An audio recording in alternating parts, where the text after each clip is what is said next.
ஊர்ல மானும் காகமும் நண்பர்களா விளையாடிட்டு இருந்தாங்களாம். அப்ப வந்து நரி பார்த்துட்டு மானையும் காகமும் பிரிக்கணும், எப்படியாச்சும் பிரிக்கணும்னு சொல்லி மானை வந்து கூப்பிட்டு வயலுக்கு போ, மான் இங்க வா, உனக்கு நீ சாப்பிடாம இருக்க, உன் வயிறுலாம் ஒல்லியா இருக்கு, நீ வா, உனக்கு நான் உணவு தேடி தரேன் அப்படின்னு சொல்லி ஒரு வயலுக்கு கூட்டிட்டு போனிச்சான். அப்ப அந்த நரி வந்து யோசிச்சு 2 பேரையும் எப்படியாச்சும் பிரிச்சுடணும் அப்படின்னு சொல்லிட்டு அந்த மானும் நான் காகத்தை கூட்டிட்டு வரேன், அப்பதான் நான் வருவேன் அப்படின்னு சொல்லிட்டு அந்த காகத்தை கூப்பிட்டு போயிட்டான்.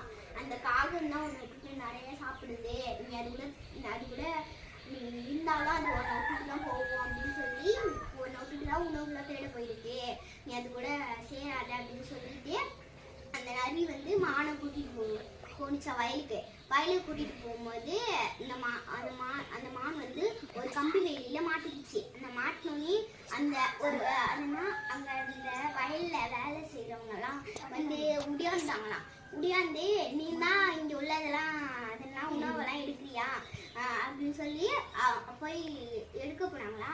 அப்ப அந்த காகம் சொல்லிருக்கு, நான் காக்கான்னு கத்துறேன், அதெல்லாம் அந்த நெல்லெல்லாம் புடிங்கி சாப்பிட்றேன்.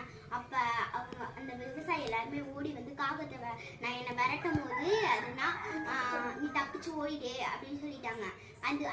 அங்க போய் நான் செத்த மாதிரியே நடி அப்படின்னு சொன்னோடனே எடுத்து விட்டுருவாங்க அப்படின்னு சொன்னோடனே காகம் வந்து அங்க போய் கத்த ஆரம்பிச்சுட்டு அது வந்து இப்படி ஆடினோடனே பேரில போய் மாட்டி செத்த மாதிரி நடிக்குது.